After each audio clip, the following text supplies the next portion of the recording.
Yo, what's going on, everybody? It's your boy Naruto Explain here, bringing you guys another Boruto Naruto Next Generations discussion on the fallout from Boruto Chapter 76. And today, I wanted to talk to you guys about why Amado's plan with Kawaki to revive his daughter is going to be destined to fail, or at the very least, it's going to come at a much higher cost than Amado originally anticipated. For this video, we're just going to give Amado the one thing he absolutely does not deserve, which we're basically going to give him the benefit of the doubt, which is that he's telling the truth about only wanting Kawaki to use his karma to bring his daughter back to life. This alliance is destined for failure, and that failure, which feels inevitable, is going to change the Boruto manga in a way that the Naruto world will be changed going forward to a point where I'm willing to call this whole situation a massive Chekov's gun waiting to go off. So why exactly am I so certain that this alliance between Amado and Kawaki is destined for failure? Well, for starters, we have a scenario where there are two parties working together where the balance is too far over in the favor of one party when you really sit down and factor all things in together. Most relationships, for the most part, they're conditional, they're transactional. When you break them down to their very core outside of the things that you have with your immediate family. Think about it, you put up with your boss because they provide you with a paycheck. The boss does small stuff like bring in cookies or cheap barbecue if you're working through the holiday to keep morale up in the hopes that higher morale leads to better productivity and eventually better profits. Amado and Kawaki, they're no different, and I'll explain to you how. So Amado right now is overly dependent on Kawaki. His final option to revive his daughter is seemingly to be placed in the hands of Kawaki because his karma uses the data of Amado's daughter. By implanting karma onto Delta, the clone of Amado's daughter, Kawaki will be able to revive Amado's daughter into a living, breathing body, complete with her original memories and, most importantly, her personality, since that's what Delta currently lacks, the personality. Just off that one thing alone, you would say that Amado is very dependent on Kawaki, and you would think that this means that Kawaki has all the power, except Amado is actually coming to Kawaki from a position of power and strength, and it's continuing the theme of what we've seen with Kawaki's character, where he's continuously being used by others for various reasons. Their own best self-interest in the case of Jigen and Amado, or for Kawaki's self-interest, even if Kawaki doesn't see it at the time in the case of somebody like Naruto. Right now, Amado is continuing that trend by being the one who continues to hold leverage over Kawaki in a few different ways despite being physically weaker than Kawaki. Let's look at it for what we know. Amado obviously has a shutdown code that's meant to keep control over Kawaki, because if Kawaki gets out of hand, he can shut down Kawaki just like Amado did to Delta. If Kawaki refuses to go along with them, then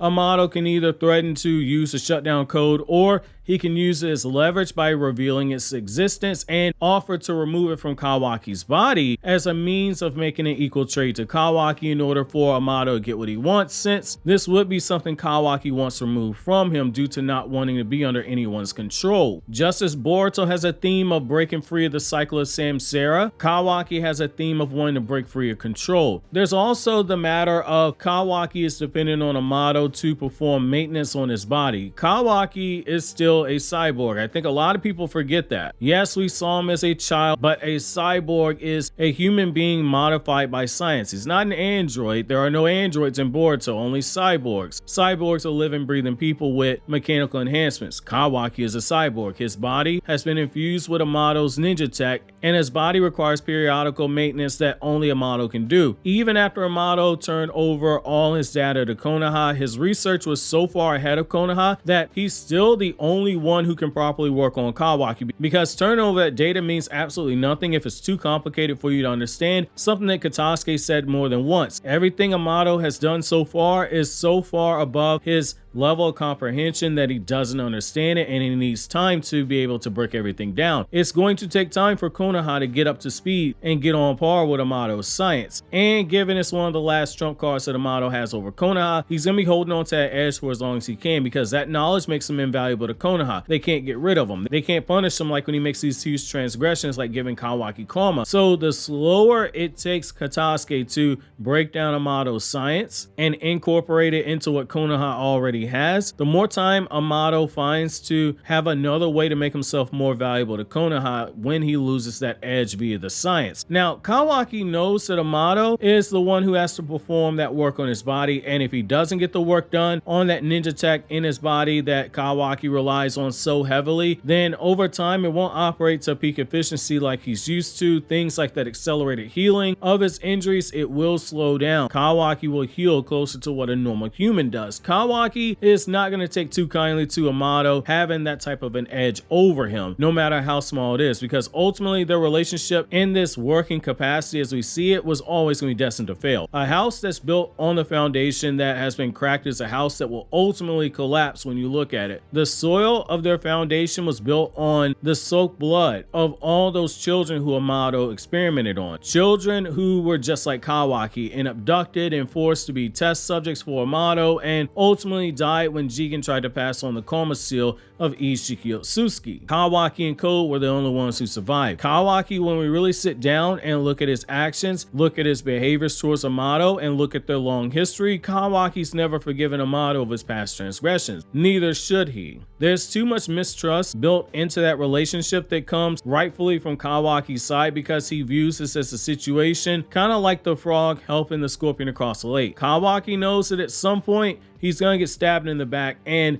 it's not going to end well for him because it's in the nature of the scorpion to ultimately do so, just as it's in Amado's nature to lie and deceive until he gets what he wants and withhold information until he finds himself in an enviable situation where he can afford to reveal part of the truth because he already has a solution while still keeping the other part of the truth as his backdoor trump card. Amado has nobody to blame for this perceived mistrust by Kawaki, nobody except for himself. Kawaki showed in the last chapter he's more than a hothead. When he's had time to put the pieces together, he sees the chessboard very clearly. Amado can't even use the argument that it's due to Amado's plan that Kawaki escaped Kara and found Naruto the source of his happiness right now after he was brought to Konoha. The reason being is that Kawaki knows that everything that's happened, Amado has done all these things just to get to this very point. If Kawaki didn't have a role to play, i.e. being somebody who used the karma seal, and if reviving Amado's daughter could have been accomplished via some other method, Amado would have just permanently had him removed the same way he did the Kara inners when they outlived their usefulness. If this relationship falls apart, the fallout for this is going to be pretty huge in my opinion. If Amado miscalculated and Kawaki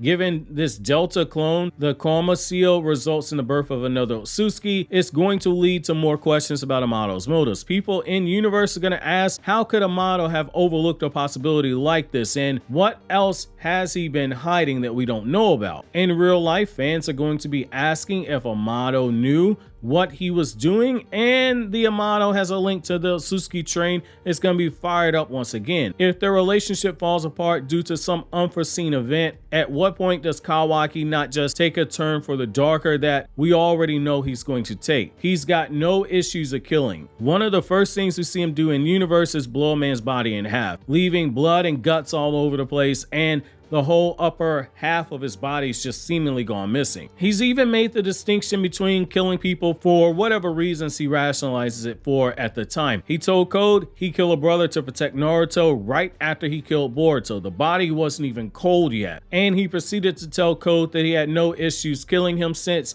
he posed a threat to Naruto. If Kawaki views Amado as a potential threat to Naruto because something backfires with this karma seal, like say birthing another Otsuki like Kawaki fears, Kawaki's not going to hesitate to do what needs to be done at the moment Amado least expects it. Just on his face, we're in really deep waters right here. Bringing back the dead in the world of Naruto has always come at a cost. Chiyo brought Gaara back to life at the cost of her own life. The Rini rebirth was originally stated to come at the cost of chakra, but that was later retconned to be a life-for-life jutsu stated numerous times throughout the war arc and written directly by Masashi Kishimoto in Naruto Databook 4. Unless you have Zetsu extending your life force and you happen to have a chunk of the Ten Tails husk inside of you when you're performing the jutsu like Obito did, you are dying. Edo Tensei brings people back to life, but they aren't living and breathing people, they're zombies. And even that comes after sacrificing the life of another. Even when you look at the karma seal that the Otsuki use,